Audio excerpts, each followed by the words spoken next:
It's a cold one today. The weather, it's shaking hands with single-digit degrees right now. The weather outside in the greater Boston area is getting really nice and acquainted with single-digit degree temperature marks. I believe it's like 9 or 8 degrees right now. It's absolutely freezing inside of this Kia Sportage because the car, this is like a 5-year-old. No. It's like a 7-year-old Kia. So it takes its goddamn time to heat up. So I'm freezing my goddamn ass off in here. But what are you gonna do? I wanted to get this POV drive out of the way.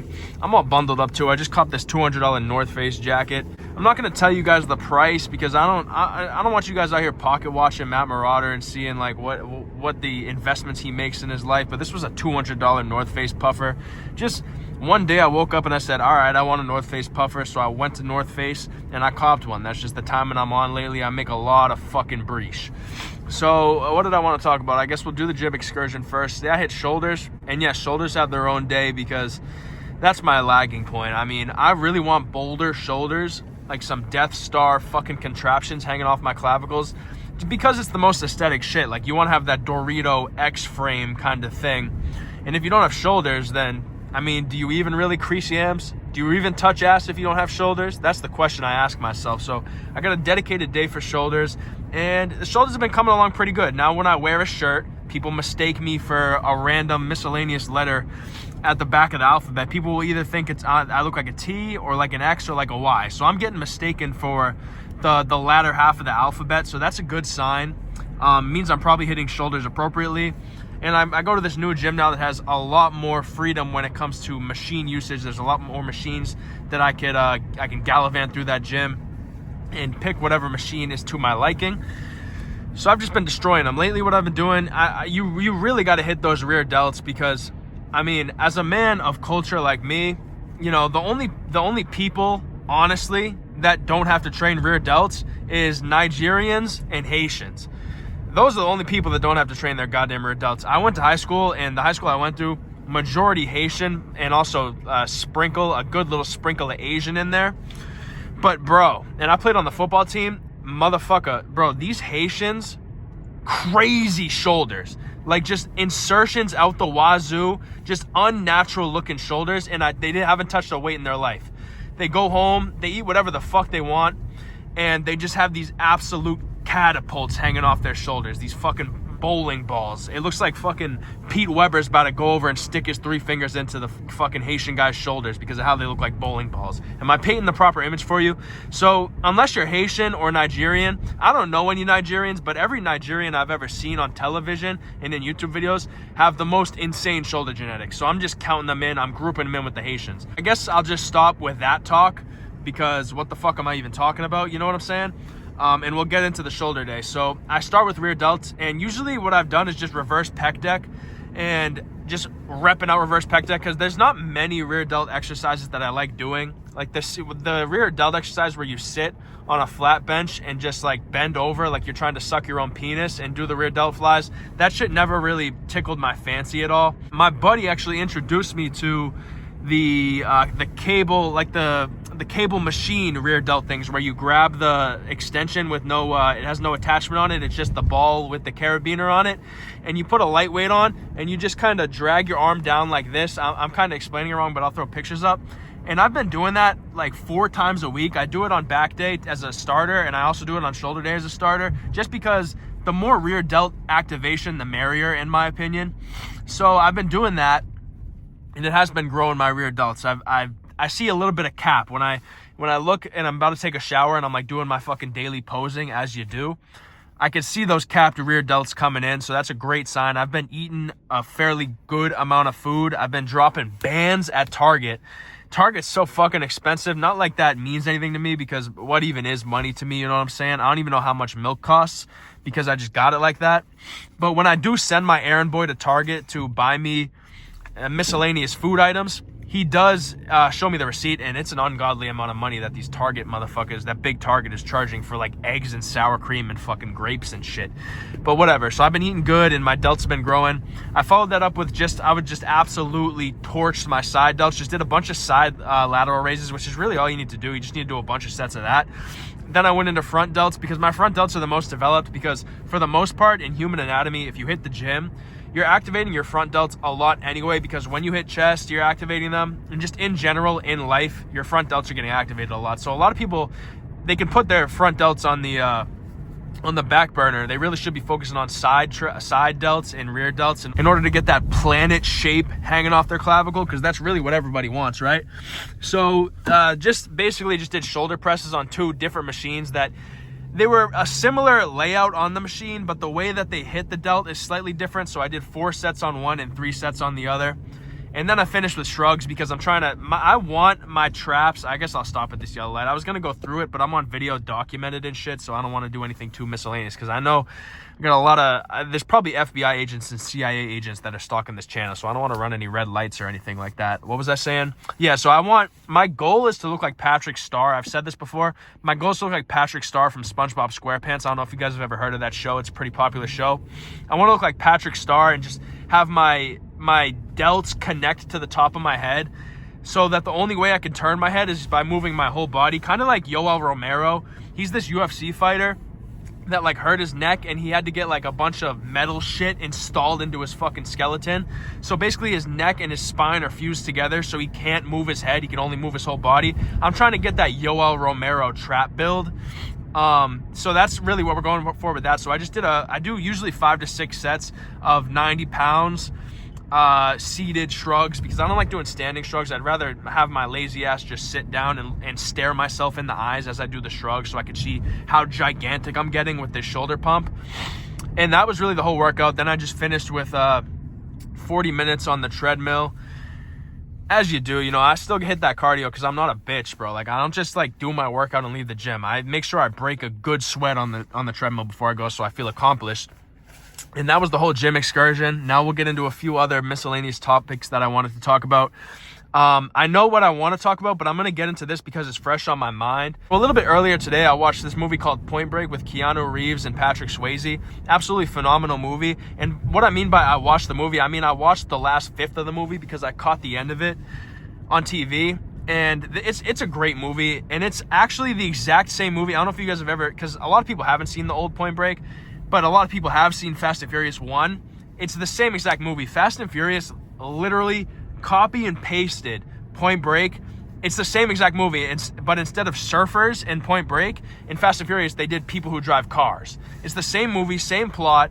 Brian Spillner, or Brian O'Connor, a.k.a. Paul Walker, is the same character as Keanu Reeves in Point Break. It's the same, literally the same thing. I think that Fast and Furious is still the better movie. Fast and Furious is my favorite movie of all time. I love that movie. And just to prove how much of a fan I am of that movie, I will quote a scene from that movie, my favorite scene from that movie. It goes like this.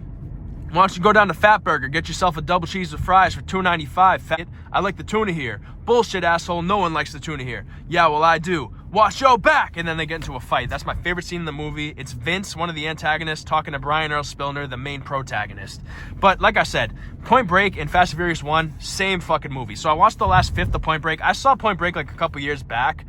So I remember, for the most part, the beginning of the movie. It's basically about an undercover cop who tries to infiltrate this gang of surfers, because these surfers are like robbing banks and committing petty crime and all that bullshit. But you know how it goes. The undercover cop joins, he infiltrates this gang of surfers, and he becomes too attached to these surfers that he feels conflicted about trying to bust them, because they're treating him like family, they're treating him like brothers. He's like adopted into the gang, and he actually falls in love with one of the woman surfers. So it's a whole conundrum, but eventually he has to turn on them because he sees that the gang is going too far in their actions and they need to be stopped. So where I picked up in the movie is right after they like rob this bank, and Patrick Swayze with the gang, and Keanu finally reveals himself as an undercover cop, and Patrick Swayze punches Keanu Reeves in the face and bolts. So they rob this bank and they go, people die, everything, blah, blah, blah, whatever. So the end of the movie is really what I wanted to talk about here. And the whole movie, Patrick Swayze's character, he's like, bro, I want to catch this. There's this big wave in Australia, man. I got to catch it. I got to surf it, man. So his whole like life goal is to surf this giant wave in Australia. And at the end of the movie, of course, he ends up in Australia, and he just committed this bank robbery. He killed a bunch of people. So he's going down. Keanu Reeves is making sure that Patrick Swayze goes down for this. So they call the whole fucking SWAT team out, And it comes, and they're in Australia, and you see Patrick Swayze standing on the beach looking at this giant wave that he's been searching for his entire life. And Patrick Swayze's whole thing is like, I'm gonna fucking ride this wave, man, and they're not gonna lock me up. They're not gonna keep me in a fucking cage, man. I can't be in a cage. He keeps calling prison, like, he keeps saying about prison, I can't be in a cage, man. Like, he just keeps saying that shit. So it comes down to the point where Keanu Reeves has got that motherfucker tapped. They got Patrick Swayze on the beach, and they got a whole SWAT team out there ready to arrest him. And it turns out that Keanu Reeves handcuffs himself to Swayze so that he won't go out and catch the big fucking wave, dude, the generational wave. But Patrick Swayze ends up talking Keanu Reeves out of arresting him. So he does the handcuffs, and they were all worried about how Patrick Swayze's going to escape the beach. But Swayze's like, dude, there's cliffs on both sides, man. Look at the waves out there. I'm not going to swim to New Zealand, man. Just let me catch this final wave and don't put me in a cage, man. So that's how it goes. But I really have a bone to pick with the end of this movie, because literally all that happens, they do this whole build up so that Patrick Swayze could catch this big fucking wave finally at the end of his life, man. So he paddles out, and it's like a minute long clip of Patrick Swayze paddling out, fighting these rogue waves to catch that big one wave that he's always searched for. And he finally gets to the wave, and we see it. It's like a cinematic shot. We're getting like a drone POV of Swayze catching this final wave. And all that happens is he catches the wave, and within 3 seconds gets engulfed and dies and disappears forever. He never rides the wave. There's no semblance of him having any competence in this wave. He just gets swallowed by the wave. And it's a giant fucking wave. It's like 300 feet tall. It's like 2 football fields tall. So that's like 600 feet. And that's a lot of fucking feet. Believe me. I don't know if you guys are from America, but 600 feet's a lot of feet. But yeah, he doesn't even catch the wave. He just dies immediately. So they hype up this whole thing where he's going to catch the big wave because it's his whole fucking life purpose, man. And then he dies immediately. So that movie's dumb as fuck. But I like it because it's the same thing as Fast and Furious 1, and Fast and Furious 1 is the greatest movie of all time. Okay, now I'm going to talk about one more thing before this video gets wrapped up. I doubt anyone's still watching this shit, because that whole Point Break thing, that's probably a rough watch for motherfuckers, but that's what I wanted to talk about, so fuck it. All right. Where was I? You guys can sue me, and I'm just going to say that this is all hypothetically in Mexico, so I can't get incarcerated for any of this shit. But no right turn on red signs, it might as well say, MattMarauder, make this fucking right-hand turn, because I read them and I go through. If there's a no right-hand turn sign, but I can make the right-hand turn and nothing will happen, there will be no repercussions, except for me getting to my destination slightly faster, I don't give a fuck about the sign saying no right turn. I make that right-hand turn anyway, because I'm in charge of this fucking vehicle that I'm operating, so no sign's gonna tell me no. I get no left-hand turn on red because that's just fucking dangerous, but no right-hand turn on red signs, if you have a clear fucking path and you know nothing bad's gonna come of it except for maybe the guy behind you bitching and moaning because you made the right-hand turn despite the fact that there's a sign saying no right-hand turn, you really got nothing to fucking worry about. As long as you're a skilled driver, and I guess this implies to people like me who are in the top 1 percentile of human pilots of automobiles, because I'm really good at driving, I disregard no right-hand turn on red signs as long as there's ample amount of time and room for me to go. So I get away with that shit in the given area that I reside in, Mexico, which is where I live, not in the United States.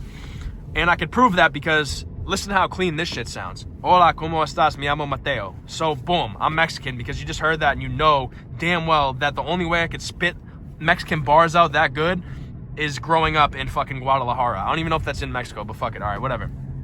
I could get away with that shit all day long in this given area that I reside. I could just run through the no right-hand turn on red signs because fuck it. But I have family that lives out in New York, and I visit them every once in a while. And let me tell you, you would think New York is Nazi Germany in the 1940s or North Korea currently, with how strict they got that shit down with the right-hand turns. So like 2 years back when I was driving the hypercar, aka the Toyota GR86, yeah, I had one of those because I'm a fucking baller. I drove that shit around and blah, blah, blah. You know, it was a fucking beast. But back when I had the GR86, I took that bitch to New York because I wanted to show it off to my cousins because it's a cool fucking automobile, right? So I'm driving. I'm coming home from the gym most likely because that's where I spend 90% of my time throughout the day. So I was probably coming home from Crunch Fitness Belmore, which is the one I hit when I go to New York. and I made a right-hand turn on red, and there was a sign right there that said no right-hand turn on red. So nothing came of it because I'm a fucking expert driver, and I saw that nobody was coming from my left, so I made that right-hand turn and disregarded the no right-hand turn on red sign because I got fucking places to be. I'm a busy man. But anyway, like 3 or 4 or 5 or 6, it could have even been 8 months later because I have absolutely no perception of time. I think I have CTE. I got no perception of time. I don't even know what month it is right now. But it could have been 8 months later. It could have been 2 months later. I receive a thing in the mail from New York, and I open it up, and it's like 35 high-definition pictures of my license plate, the rear end of my GR86, the side of my GR86, me, my swole ass sitting in the GR86. They see my fucking face and shit. There's 35 pictures in this goddamn envelope. I thought I was being stalked. And then I look at the words written on the document that was also included in the envelope, and it's like, you got a $150 fine from New York because you did a right-hand turn when there was no right-hand turn on a red sign. So these motherfuckers are charging, it's basically they're charging you a fucking death penalty for taking these right-hand turns on red. $150 fucking dollars. Listen, bro, like, I know I joke and all this about I got money falling out of my ass, I'm fucking rich, but $150 is a pretty penny for a motherfucker like me. Like, yeah, I'll drop $200 on a North Face jacket, but $150 on a no right-hand on turn ticket feels like just absolute nonsense for me. So it's a little bit, it's like an arrow getting shot into my chest when I see that shit. So what's up with that, first of all? Why can't, in a free country, can't I make a right-hand turn on red, even if, why are they taking so many pictures of me breaking the law? Since when? I mean, when it was the 80s, you could snort cocaine while in your car, while making a right-hand turn, while getting your dick sucked, all that bullshit in the car. And now, since we got, it's fucking modern times and all this bullshit, I can't make a goddamn right-hand turn, and I can't even enter this fucking rotary. But, bro, I didn't know that fucking Kim Jong-un was running America, and you couldn't get away with petty crime anymore in this goddamn country. You know what I'm saying? $150 fucking ticket for doing a no right-hand turn on red where nobody was harmed, and I peeled out of that bitch fucking with my manual stick drift Koenigsegg Regera that I drive around. It was just bullshit, right? So that was like a year and a half ago. So I go back to New York recently. I was just there for Christmas, right? And I don't have my hypercar anymore. I don't have the GR86 anymore. So I'm pushing the Sexmobile, aka the 2017 Kia Sportage, in the color code is Torino Red. So I'm like a whole new man out in New York. I'm not driving, I'm like keeping it low key in my daily family compact SUV. So I got my 2 cousins in the back seat, and I got my brother in the passenger seat, and I'm sitting right on fucking New Ridge Road, which is a fucking populated ass Long Island road. And I should have fucking known. I should have reached into the depths of my mind and not taken another right-hand turn on red, knowing that it was gonna get me fucked. But I just completely forgot that the whole situation happened in my hypercar. And I'm on the most popular fucking road in the whole entire fucking population of Long Island. And the light's red, and I'm at one of those lights. Like, I've been at this light before. Dude, the red light lasts for no bullshit. I want to say it lasts for like 15 minutes, but that's just that's like a huge stretch. The light lasts for a realistic 5 minutes, which is far too long for a light to last on any road. And I'm trying to go to Chipotle because I just demolished my legs at Crunch Fitness in New York. I went absolutely ape shit on my legs, okay? Fucking sue me. And I want to get to Chipotle, and the only thing that's stopping me from getting to Chipotle is making that right-hand turn on red, all right? That's it. The only thing that's stopping me. So I got my 3 boys in the car. I'm like, fuck it. Why don't I break the law and get a little bit scandalous on these motherfuckers? There's nobody coming from my left for the next fucking 3 miles. I can see all the way down there. So it's safe for me to make this right-hand turn regardless of the sign that says don't do that shit. So, I make my right-hand turn, and in the back, bro, I hear my cousins like, oh shit, you just fucked up. Why would you do that? And I'm thinking to myself, all I did was make a fucking right-hand turn. In the place that I reside, where I live my life, where it's not Nazi Germany, I could make those right-hand turns. So what's the issue? And then I think back into the back of my fucking medulla oblongata. And I'm like, oh fuck, I'm about to get another $150 ticket. So now I owe $300 to New York State for making 2 measly turns where nobody got injured and nobody saw nothing except for these fucking cameras. So I fucked up, man. I took that right-hand turn on red, and I haven't got a ticket yet, but I know in 2 to 8 months, I don't have a perception of time as we've established. I'm gonna get a fat fucking ticket, $150 from these motherfuckers, and I can't even dispute it because technically I'm doing the wrong fucking thing.